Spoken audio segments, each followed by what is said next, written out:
Class 12 का physics का आज हम लोग फर्स्ट क्लास करने जा रहे हैं।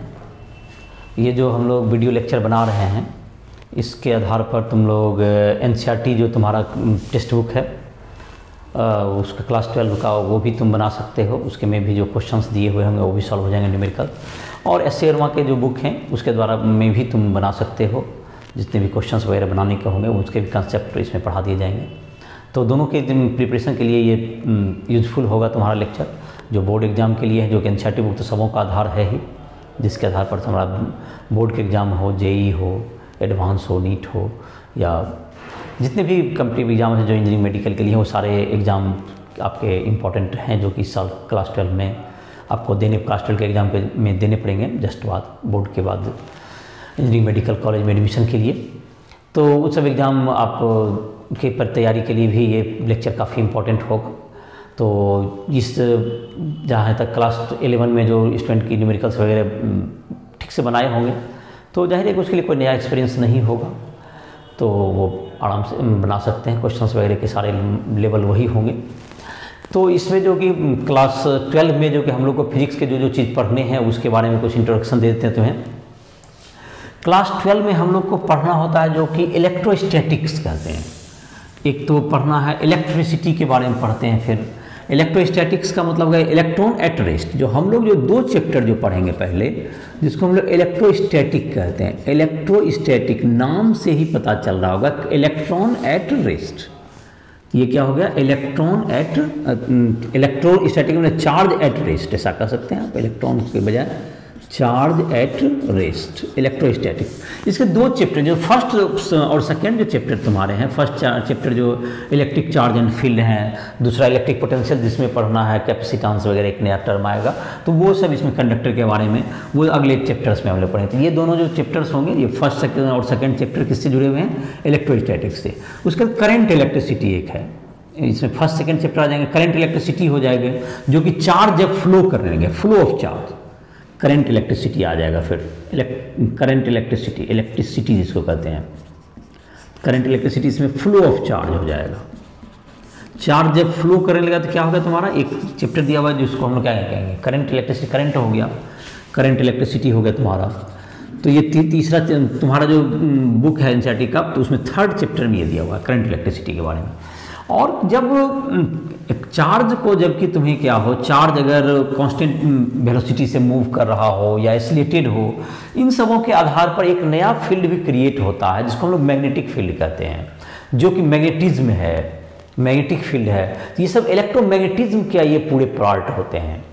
उससे तुमको यही इंटरेक्शन से, इलेक्ट्रिक फील्ड मैग्नेटिक फील्ड के इंटरेक्शन से हम लोग को इलेक्ट्रोमैग्नेटिक वेव भी बनता है। जैसे लाइट है या तुम्हारा जो मोबाइल में वेव आ रहा है, that is radio wave, television में आ रहा है, तो वो सब के बारे में भी हम लोग लास्ट चैप्टर में पढ़ेंगे। तो इस प्रकार जो फर्स्ट वॉल्यूम है, अगर एक ब्रॉड टर्म में कहें तो इलेक्ट्रोस्टैटिक, करेंट या तुमको मैग्नेट या मैग्नेटिक फील्ड, सबको मिला जुला करके ये सारे चार्ज पर ही डिपेंड करते हैं। चार्ज एट स्टैटिक हो, चार्ज एट फ्लो हो, चार्ज आइसोलेटेड हो, चार्ज के कारण में इलेक्ट्रिक फील्ड मैग्नेटिक फील्ड की, तो सारी बातें जो जिस पर निर्भर करती है वो चार्ज है। तो इन सबों को मिलाकर के हम लोग इलेक्ट्रोमैग्नेटिज्म कहते हैं। तो हमारा जो फर्स्ट बुक है जो क्लास 12 का, जो कि है तुमको इलेक्ट्रोमैग्नेटिज्म आप कह सकते हैं, इलेक्ट्रिसिटी और मैग्नेटिज्म पर बेस्ड होगा। तो ये तुम्हारा क्लास 12 का फर्स्ट वॉल्यूम का बात, फर्स्ट बुक का बात हो गया। दूसरा जो तुम्हारा बुक, उसके बाद सेकंड वॉल्यूम में तुम्हारा बुक आएगा जिसमें कि लाइट के बारे में पढ़ोगे। लाइट में को दो चैप्टर्स में बांटा गया है, जिसको रे ऑप्टिक्स और वेव ऑप्टिक्स। लाइट एक पार्टिकल से मिलकर बना है, वेव से बना है। तो इस प्रकार क्या है, लाइट को दो पार्ट में बांटा गया, वेव के रूप में और पार्टिकल के नेचर के रूप में। फिर ये जो तुम्हारा इन सबों के आधार पर, ये दोनों तो लाइट के चैप्टर्स हो गए। इसके बाद लाइट से ही जो लाइट कहें या फोटो जैसे कि तुम्हारा है लाइट पार्टिकल है, वेव है, इससे जुड़े हुए जो एक्सपेरिमेंट हैं, आइंस्टीन के फोटो इलेक्ट्रिक इफेक्ट हैं, उस फोटो इलेक्ट्रिक इफेक्ट के द्वारा जो कंक्लूजन निकाले गए हैं, तो ये लाइट होते कैसे हैं, dual behaviour of nature light, इन सबों के बारे में पढ़ेंगे। फिर आपका जो है एटम्स, न्यूक्लियाई, और फिर लास्ट में तुमको जाकर के सेमीकंडक्टर के बारे में पढ़ेंगे, जिसमें कि ट्रांजिस्टर है, डायोड और तुम्हारा लॉजिक गेट, ये सब जो टर्म है जो कि जिसमें कि तुम्हारा क्या कहते हैं, आजकल को जो तुम्हारा नेटवर्क है, जो कि कंप्यूटर का जो फील्ड है, जो कि डिजिटल सर्किट डिजिटल कैसे काम करते हैं, तो इन सबों के बारे में हम लोग पढ़ेंगे। तो इस प्रकार तुमको जो है एक चीज़, एक इंट्रोडक्शन हो गया होगा कि क्लास 12 में हमें क्या पढ़ना है। और अब हम लोग जो टॉपिक है हमारा क्लास 12 का, उसको जाहिर है कि तुम अगर चाहोगे तो न्यूमेरिकल्स वगैरह भी इससे बन जाएंगे। तुम्हें जो बुक्स में है, तुम लोग को अगर न्यूमेरिकल बनाने में असुविधा हो तो तुम हमसे राइज ट्यूटोरियल ऐप के माध्यम से तुम हमसे चाहो तो पर्सनली भी हमसे कांटेक्ट कर सकते हो, जिसमें कि तुम्हें हमारे मोबाइल नंबर या हमारे ईमेल आईडी सब मिल जाएंगे। राइज ट्यूटोरियल ऐप जो है तुमको, जिसमें कि तुम्हें फिजिक्स केमिस्ट्री के नोट्स भी मिल जाएंगे, और तुम आकर के उसको हमसे जो भी पर्सनल डाउट्स हैं, जो भी तुम्हें दिक्कत हो, लाइव क्लास में ज्वाइन कर सकते हो। उसमें बहुत से जो एनसीईआरटी बुक्स एग्जाम्पलर के लिंक भी मिल जाएंगे। तो ये सब तुमको उसमें सुविधाएं मिल जाएगी। तो प्ले स्टोर से उसको डाउनलोड कर लो, और जो भी संपर्क करना हो, जो भी पढ़ाई है अपना जारी कर सकते हो आगे। तो इसी के इंट्रोडक्शन के साथ हम लोग जो है अपना स्टार्ट करते हैं क्लास 12 का जो फर्स्ट लेक्चर है, जिसमें कि तुम्हारा फर्स्ट चैप्टर है इलेक्ट्रिक चार्ज एंड फील्ड तुम्हारा है। तो इलेक्ट्रिक चार्ज जाहिर है कि सबसे जो तुम्हारा जो आज जो फर्स्ट वॉल्यूम में जो तुम्हारा जो सबसे जो मैंने अभी चर्चा किया, सबसे पहले क्या चीज़ की चर्चा हुई, इलेक्ट्रिक चार्ज पर ही बेस्ड है। तो हम लोग इलेक्ट्रोस्टैटिक शुरुआत करने जा रहे हैं, जिसको दो चैप्टर में पढ़ेंगे, इलेक्ट्रिक चार्ज एंड फील्ड, और इसका सेकंड चैप्टर जो कंडक्टर के बारे में, उसके बारे में जो पढ़ेंगे पोटेंशियल, इस सब के बारे में पढ़ेंगे हम लोग। तो जाहिर है कि फर्स्ट चैप्टर हम लोग स्टार्ट करते हैं। एनसीईआरटी बुक के आधार पर हमारा लेक्चर होगा, और इसी के आधार पर तुम चाहो तो क्वेश्चंस वगैरह भी तुम्हें जो एस वर्मा के हैं वो भी तुम बना सकते हो, और जो भी डाउट क्लासेस हैं जहाँ भी है तुमको पर्सनल, उसमें तुमको जितनी जो भी प्रॉब्लम न्यूमेरिकल में आ रहे हो तुम हमसे संपर्क कर सकते हो। तो इलेक्ट्रिक चार्ज, तो फर्स्ट तो तुम्हारा टॉपिक है वो है इलेक्ट्रिक चार्ज। इलेक्ट्रिक चार्ज क्या होगा? तो इलेक्ट्रिक चार्ज फंडामेंटल प्रॉपर्टी है मैटर का। चार्ज इज, जैसे मास तुम्हारा एक फंडामेंटल प्रॉपर्टी है, charge is fundamental property of matter. Fundamental property of matter, ये मैटर का एक फंडामेंटल प्रॉपर्टी ही है चार्ज के बारे में। तो चार्ज जो है, तुमको चार्ज के बारे में जानता होगा, चार्ज दो प्रकार के होते हैं। जो चार्ज जो एटम में देखें तो एटम सबसे जो मैटर जो बने हुए हैं, मैटर तो किससे बनते हैं? मैटर एटम से बने हुए हैं। मैटर बने हुए हैं एटम से, और एटम बने हुए हैं इलेक्ट्रॉन, प्रोटॉन, न्यूट्रॉन से। इलेक्ट्रॉन, प्रोटॉन और न्यूट्रॉन। तो मैटर बने हुए हैं इलेक्ट्रॉन, प्रोटॉन और न्यूट्रॉन से। इलेक्ट्रॉन कैसा चार्ज पार्टिकल है? इसको जो है इलेक्ट्रॉन, प्रोटॉन और न्यूट्रॉन, ये तीन से बने हुए हैं। और अब जो है तुमको एक तो मॉडर्न जो कि अभी आ गया है, जो इसको कि हम लोग का जो टेक्स्ट बुक है उसको, तो जो एनसीईआरटी का टेक्स्ट बुक है उसको भी नहीं करता है, जिसमें कि ये सब भी अब माने जाते हैं कि ये क्वार्क से मिलके बनते हैं। तो ये भी एक फंडामेंटल है। बट हम लोग जो अभी फंडामेंटल जो पढ़ाई कर रहे हैं कि ये इलेक्ट्रॉन, प्रोटॉन, न्यूट्रॉन ही क्या है, सबसे छोटे पार्टिकल्स हैं। इसी के आधार पर हम लोग अपना जो क्लास 12 का जो पढ़ाई है वो पूरा करेंगे। तो इलेक्ट्रॉन, प्रोटॉन, न्यूट्रॉन ही हमसे सबसे फंडामेंटल पार्टिकल के रूप में पढ़ेंगे। जैसे मैंने बताया कि मॉडर्न जो कि अब जो साइंस जा रही है, तो वो इलेक्ट्रॉन, प्रोटॉन, न्यूट्रॉन से भी ज़्यादा फंडामेंटल किसको मान रहे हैं? क्वार्क को। ये उससे मेडअप होता है। बट हमारा जो टेक्स्ट बुक है वो जो लिखा हुआ है, जो किसको मानता है, that is the electron, proton, neutron is the ultimate particle. तो इलेक्ट्रॉन पर अलग तरह के चार्ज होते हैं और प्रोटॉन पे अलग तरह के चार्ज होते हैं। दो डिफरेंट टाइप के चार्जेज हैं। तो इलेक्ट्रॉन पे जो चार्ज है और न्यूट्रॉन पे कोई चार्ज नहीं होता, जैसा कि एटॉमिक स्ट्रक्चर वगैरह में तुमने डिसाइड भी किया होगा। इलेक्ट्रॉन पे जो एक डिफरेंट टाइप के चार्ज है, प्रोटॉन पे दूसरे टाइप के। एक टाइप के चार्ज को, दोनों टाइप के चार्ज, तो ये देखा गया कि इलेक्ट्रॉन और प्रोटॉन को, एक इलेक्ट्रॉन और एक प्रोटॉन को अगर एक जगह कंबाइन कर दें, एक इलेक्ट्रॉन और एक किसको, प्रोटॉन को, तो ये देखा जाता है कि दोनों का चार्ज न्यूट्रल हो जाता है। तो इसका मतलब इसको कहा गया, इसको ये न्यूट्रल हो जाता है। तो जितना इस पर एक प्रकार का चार्ज होता है, दूसरा इसके पर जो दूसरा प्रकार का चार्ज होता है, तो इसको कहा गया कि जब दोनों का सम 0 हो गया, दोनों का अमाउंट अगर इक्वल है, तो इसको कहा गया कि इसका मतलब ये हो गया कि दोनों को अगर जोड़ देते हैं जैसे अलजेब्रिकली, तो ये 0 हो जाएगा। तो माइनस और प्लस को जोड़ते हैं तो 0 हो जाता है। तो मैथमेटिकल सिंबल के रूप में इसको माइनस और प्लस, नेगेटिव चार्ज और पॉजिटिव चार्ज के रूप में देखा गया, इसको नाम दे दिया गया। और इलेक्ट्रॉन पे क्या एज्यूम कर लिया गया कि इट इज नेगेटिवली चार्ज, और प्रोटॉन को पॉजिटिवली चार्ज। तो ये किसको, ये मैथमेटिकल इसका जो बेनिफिट है उसको लेने के लिए इसके चार्ज को नाम दिए गए दो प्रकार के, उसको क्या कहा गया, निगेटिव और पॉजिटिव नाम से दिए गए। क्योंकि ये इसके प्रॉपर्टी को जो चार्ज को देखा गया, तो ये अलजेब्रिक सम के लॉ को क्या कर रहा है, अलजेब्रिक सम का जो लॉ होता है उसको ओबे कर रहा है। तो तुम्हारा क्या था, ये इलेक्ट्रिकल जो चार्ज होगा तुम्हारा इलेक्ट्रिकल, इसका तुमको ओबे करेगा ये। तो हमारा जो काम था तुम्हारा क्या करना, यहाँ पे पहला जो डिसाइड किया हमने इलेक्ट्रॉन प्रोटॉन न्यूट्रॉन, तो तुमने देख लिया कि इलेक्ट्रॉन पे कैसा चार्ज हो गया तुम्हारा, इलेक्ट्रॉन पे निगेटिवली चार्ज होता है। इलेक्ट्रॉन कैसा हो गया, हमने मान लिया electron negatively charge, negatively charge हो गया। और तुमको प्रोटॉन कैसा हो गया, पॉजिटिवली चार्ज, पॉजिटिवली चार्ज। तो ये तो खैर पहले से नोन फैक्ट है तुम्हारा। और न्यूट्रॉन न्यूट्रल हो गया, न्यूट्रॉन को न्यूट्रल पार्ट पे। तो ये पॉजिटिव निगेटिव जो चार्ज है ये एज्यूम है, ये तुमको माने गए हैं, जिससे कि हमको मैथमेटिकली उसको ऐड क्या कर सकें। तो खैर चार्ज जो डेवलप करते हैं हम लोग, जो चार्ज का जो पहले जो स्टार्टिंग करते हैं हम लोग, चार्ज को एक पार्ट को दूसरे से रब कर दिया। जैसे कि हम किसी को क्या कर सकते हैं, प्लास्टिक रॉड है या ग्लास रॉड है, उसको फर से आपने ग्लास रॉड रब्ड विद फर से रब किया। प्लास्टिक है, तुमको उसको किसी नायलॉन के कपड़ा से क्या कर दिया आपने, रब कर दिया। इन सबों से क्या होता है, एक दूसरे पे चार्ज ट्रांसफर हो जाता है। तो जो बॉडी है वो चार्ज हो जाता है, एक दूसरे से रब करने से क्या होता है, बॉडी चार्ज हो जाते हैं। तो इस प्रकार जो चार्ज होता है, तो ये कैसे होता होगा, तो जाहिर है एटॉमिक लेवल पर अगर देखें, दो बॉडी को चार्जिंग बाय रबिंग कहते हैं इसको। अगर हम लोग चार्ज कर देंगे एक बॉडी को दूसरे से, क्या करते हैं हम लोग, तो जो मैटर है, मैटर को हम लोग कितना पार्ट में बांट सकते हैं, इंसुलेटर, कंडक्टर और सेमीकंडक्टर।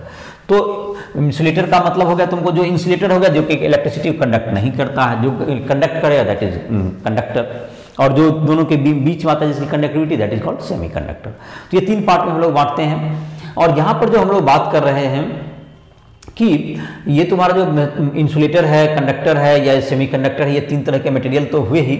सबों में जो कि इलेक्ट्रॉन को फ्लो के लिए जो रिस्पॉन्सिबल होता है, जो कि करंट को या चार्ज के लिए, दैट इज इलेक्ट्रॉन का फ्लो होता है। जैसे कि तुमको इसका ये जो एटम का जो कंस्ट्रक्शन है उसके आधार पर भी इस बात को समझ सकते हैं। जैसे एटम में का जो सामान्यतः हम लोग जो मॉडल पढ़े हैं, जो रदरफोर्ड मॉडल में, कि एक प्रोटॉन और न्यूट्रॉन रहता है पॉजिटिव, या प्रोटॉन और न्यूट्रॉन कहाँ रहेगा, तुमको न्यूक्लियस में रहता है, ऐसा मॉडल है। इलेक्ट्रॉन इसके चारों ओर घूमते हैं।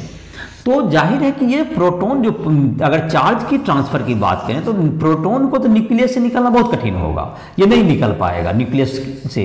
तो जाहिर है कि जो भी चार्ज का जो इधर उधर जो फ्लो हो रहा है उसके लिए कौन रिस्पॉन्सिबल होता है, इलेक्ट्रॉन होता है।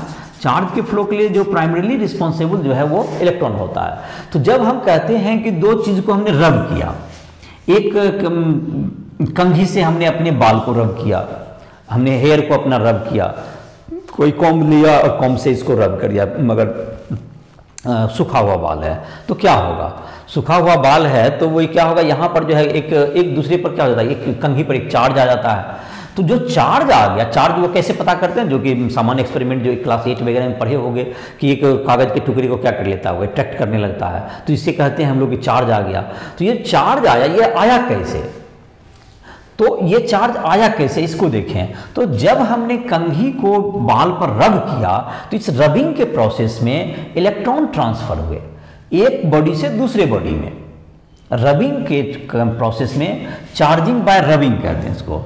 तो चार्ज कैसे डेवलप हुआ, charging by rubbing, charging by rubbing, इसको जो रब करने से क्या हुआ, चार्जिंग हो गया। तो ये जो चार्जिंग करने का एक ये तरीका है कि दो बॉडी को रब करें, जिससे कि एक तो जाहिर है कि किसमें पॉजिटिव है, जिससे इलेक्ट्रॉन निकल जाएगा that is positive, become positive charge, और जिसमें इलेक्ट्रॉन चले जाएंगे that is becomes negatively charge. तो जिसमें कि इलेक्ट्रॉन ज्यादा हो जाएगा, जैसे यहाँ पर इलेक्ट्रॉन और प्रोटॉन बराबर होते हैं तो ये न्यूट्रल होता है एटम, लेकिन जब इससे कुछ इलेक्ट्रॉन निकल जाएंगे तो इलेक्ट्रॉन कम हो जाएगा, तो पॉजिटिव डोनेट कर देंगे, पॉजिटिवली चार्ज हो जाएगा। जब बाहर से इसमें इलेक्ट्रॉन एक्स्ट्रा आ जाएंगे तो ये निगेटिवली चार्ज हो जाएगा। तो इलेक्ट्रॉन ही रिस्पॉन्सिबल है, रब के कारण इलेक्ट्रॉन का ट्रांसफर होता है, जिसके कारण क्या होता है, ये जो बॉडी है वो चार्ज हो जाते हैं, और जिससे इलेक्ट्रॉन निकल जाएंगे that which becomes positively charge. और जिसमें एक्स्ट्रा इलेक्ट्रॉन आ जाएंगे दैट बिकम्स नेगेटिवली चार्ज। तो रबिंग से जो कि तुम्हारा जो चार्ज का ट्रांसफर है उसके लिए कौन प्राइमरीली रिस्पॉन्सिबल हुआ, इलेक्ट्रॉन का फ्लो। तो एक क्वेश्चन ये भी पूछा था क्या इस जो रबिंग की प्रोसेस में क्या मास का ट्रांसफर होता है या मास सेम रहता है, तो क्या होना चाहिए इसका जवाब। तो इलेक्ट्रॉन जो है, ये बात तो हमने अभी गौर किया कि कौन ट्रांसफर हो रहा है, इलेक्ट्रॉन ट्रांसफर हो रहे हैं। तो इलेक्ट्रॉन जब ट्रांसफर, तो इलेक्ट्रॉन को तो मास होता है। इलेक्ट्रॉन का मास तुमने क्लास 11 में याद भी किया होगा, 9.11 × 10⁻³ kg। अगर याद नहीं है तो फिर से याद कर सकते हो। इलेक्ट्रॉन का मास कितना होता है, 9.11 × 10⁻³ kg। तो मास है इसके पास, चाहे बहुत छोटा है, सबसे छोटा मास होता है इसका। तो मास अगर फिर भी मास है तो जाहिर है कि मास तो ट्रांसफर हुआ ही आपका, चाहे वो छोटा ही अमाउंट में हो। तो इसका मतलब क्या हुआ कि रबिंग से जब कि आपको चार्ज करते हैं किसी बॉडी को तो उसमें मास भी ट्रांसफर होते हैं, मास का ट्रांसफर होता है। मास ट्रांसफर रबिंग से होने में क्या होगा, चार्ज ट्रांसफर तो होता ही होता है, चार्ज के as well as mass, both charge as well as mass is transferred, mass is transferred. तो ये अगर कोई पूछता है कि मास ट्रांसफर होगा तो मास भी ट्रांसफर होगा। तो ये तुम्हारा हो गया charge and mass will be transferred. तो तुम्हारा ये कौन किस प्रोसेस का बात हो गया यहाँ पर, चार्जिंग बाय रबिंग का बात हो गया। एक तरह से इसको रब करके हम लोग चार्ज कर सकते हैं। तो ये भी पूछा जाएगा कि क्या कहते हैं एटम कैसे होते हैं, न्यूट्रल होते हैं, क्यों होते हैं, बिकॉज कि उसमें नंबर ऑफ प्रोटॉन और नंबर ऑफ इलेक्ट्रॉन इक्वल होते हैं और इलेक्ट्रॉन पे जितना नेगेटिव चार्ज होता है उतना ही पॉजिटिव चार्ज होता है प्रोटॉन पे, इसलिए न्यूट्रल होते हैं। लेकिन जब इससे कुछ इलेक्ट्रॉन बाहर निकल जाता है तो इट बिकम्स पॉजिटिवली चार्ज, क्योंकि प्रोटॉन ज़्यादा हो जाता है, इलेक्ट्रॉन की संख्या कम हो जाती है। और जब इलेक्ट्रॉन बाहर से आ जाता है तो इलेक्ट्रॉन ज़्यादा हो जाएगा तो ये नेगेटिवली चार्ज हो जाएगा। और अगर इलेक्ट्रॉन इसमें इससे इस बॉडी में आया तो नेगेटिवली और इससे बाहर निकल गया तो पॉजिटिवली चार्ज होता है और प्रोटॉन उसमें डोमिनेट कर गया। और जब भी ट्रांसफर हो रहा है वो इलेक्ट्रॉन का ही हो रहा है। तो ये सारी बातें से तुमने निष्कर्ष निकाल लिया होगा कि चार्जिंग बाय रबिंग का क्या प्रोसेस है। तो चार्जिंग बाय रबिंग का क्या प्रोसेस हो गया, चार्ज तुमको क्या होते हैं, ट्रांसफर होते हैं। एक दूसरा तुमको चार्जिंग करने का तरीका है कि किसी बॉडी को क्या कीजिए, कंटेक्ट में लाइए, एक बॉडी को दूसरे के कंटेक्ट में, चार्ज बॉडी कंटेक्ट में लाएंगे तो चार्ज एक दूसरे से क्या कर लेगा, वो डिस्ट्रीब्यूट करेगा। तो दूसरा चार्जिंग का क्या तरीका हो गया, एक चार्जिंग बाय चार्ज बॉडी से क्या कंटेक्ट में लाना, चार्जिंग बाय कॉन्टैक्ट। तो कंटेक्ट करके दो बॉडी को एक दूसरे के कंटेक्ट में लाके भी हम क्या कर सकते हैं, चार्ज कर सकते हैं। दूसरा चार्जिंग का तरीका क्या था, पहला चार्जिंग का तरीका था कि रब करके एक दूसरे की बॉडी को क्या करें, एक दूसरे पर रब करें तो वो क्या हो जाएंगे, चार्ज हो जाएंगे। दूसरा तरीका क्या था कि जब तुमको क्या होगा, एक बॉडी दूसरे बॉडी को चार्ज किया, जब रब किए तो चार्ज हुआ, दूसरा कंटेक्ट में लाए तो चार्ज हुआ। तीसरा जो तुम्हारा प्रोसेस है that is called charging by induction, charging by induction हम लोग कहते हैं, देखते हैं। तो पहला हमने डिस्कस कर दिया charging by rubbing, charging by क्या होगा, चार्जिंग बाय रबिंग हो गया। दूसरा था तुमको चार्जिंग बाय कंटेक्ट, एक कंटेक्ट एक चार्ज बॉडी के कंटेक्ट में लाने से चार्ज हो गया। तीसरा है तुमको चार्जिंग बाय इंडक्शन, ये क्या है देखते हैं, एक किसी बॉडी को चार्ज करना, तो ये तीन प्रोसेस कहे जाते हैं चार्जिंग बाय इंडक्शन। इसको डील करते हैं अभी। देखो एक बॉडी है, मान लेते हैं कि चार्ज बॉडी है, एक इंसुलेटिंग स्टैंड पर जैसे कि टेबल वगैरह पर रख दो, एक चार्ज बॉडी मानते हैं पॉजिटिवली चार्ज पार्टिकल है, इसके बगल में एक अनचार्ज पार्टिकल को आप रख दीजिए, अनचार्ज पार्टिकल को रख दिए इंसुलेटिंग स्टैंड पर, जैसे टेबल वगैरह पर है इंसुलेटिंग स्टैंड पर। तो ये क्या करेगा, ये जो पॉजिटिवली चार्ज पार्टिकल है, हम लोग जानते हैं कि ये नेगेटिव चार्ज को क्या करता है, अट्रैक्ट करता है। कोई भी मैटर है उसमें इलेक्ट्रॉन भी होंगे, प्रोटॉन भी, पॉजिटिव चार्ज भी होंगे। तो ये पॉजिटिव बॉडी चार्ज बॉडी है, तो ये आप इसमें जो इस मटेरियल में जो नेगेटिवली, ये हालांकि न्यूट्रल है बिकॉज के प्रोटॉन और इलेक्ट्रॉन बराबर होंगे, तो ये इलेक्ट्रॉन को अपनी ओर क्या करेगा, अट्रैक्ट करेगा और इसके कारण इधर का पार्ट जो है रीडिस्ट्रीब्यूट हो जाएगा इलेक्ट्रॉन, जिसके कारण इधर नेगेटिव हो जाएगा और इधर क्या आ जाएगा, पॉजिटिव चार्ज आ जाएगा। तो ये जो पॉजिटिव चार्ज तुमको आ गया, तो ये पॉजिटिव किसको अट्रैक्ट करेगा, ये नेगेटिव को क्या करेगा, ये अट्रैक्ट किए हुए रहेगा। और लेकिन ये बॉडी से बाहर नहीं निकला, ऐसा नहीं, मैं नहीं कर रहा हूँ ऐसा, इस बात को ये रीडिस्ट्रीब्यूशन ऑफ इलेक्ट्रॉन हुआ कि इसमें कोई बाहर से कुछ नहीं आ गया, रीडिस्ट्रीब्यूशन ऑफ क्या होगा तुम, इलेक्ट्रॉन, ये हो गया रीडिस्ट्रीब्यूशन ऑफ इलेक्ट्रॉन हुआ इसका।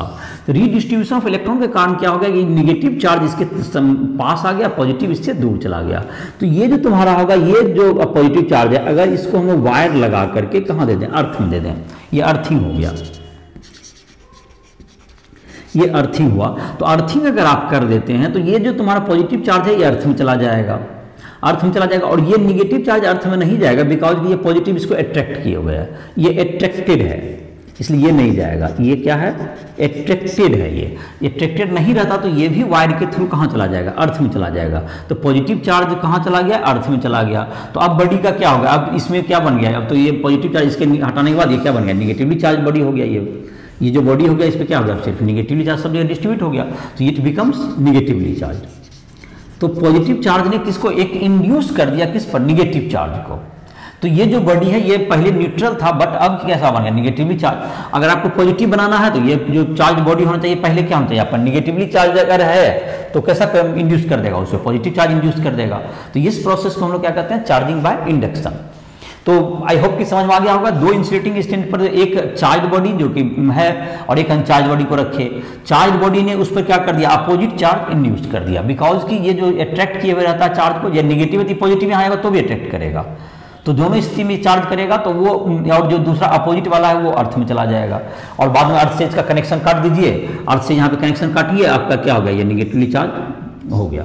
इस अर्थ से क्या करिए? यहाँ से कनेक्शन काट दीजिए इसका, आपको निगेटिव चार्ज बॉडी प्राप्त हो गया। अपोजिटली चार्ज भी कर सकते हैं इसको। तो अगर ये पॉजिटिव है तो निगेटिव हुआ, निगेटिव है तो पॉजिटिव आपको प्राप्त होगा। तो इस प्रकार से क्या हो गया? ये चार्जिंग बाय इंडक्शन तुम्हारा हो गया, चार्जिंग बाय रबिंग और चार्जिंग बाय कॉन्टैक्ट। तो ये तीनों तुमको समझ में आ गया होगा। इसके बाद तुमको यह है चार्जिंग का है गया तुम्हें। इस लेक्चर में तुमने पढ़ा चार्ज क्या हो, चार्ज का जो फंडामेंटल प्रॉपर्टी है, चार्ज तुमको रब करके तीनों ढंग से प्राप्त करते हैं, कैसे इलेक्ट्रॉन चार्ज ट्रांसफर होता है रबिंग से, तो इन सबों के बारे में पढ़ा। तो नेक्स्ट लेक्चर में हम लोग पढ़ेंगे कि चार्ज के प्रॉपर्टीज़ क्या हैं, कूलम्ब्स फोर्सेज क्या होते हैं, इन सबों के बारे में पढ़ेंगे। तो इस वीडियो लेक्चर को, तुम्हारा पहला लेक्चर है, इसको बड़ा नहीं करते हुए इसको छोटा ही रखते हैं और इसको लेक्चर को समाप्त कर रहे हैं। तो नेक्स्ट लेक्चर में हम लोग आगे पढ़ेंगे।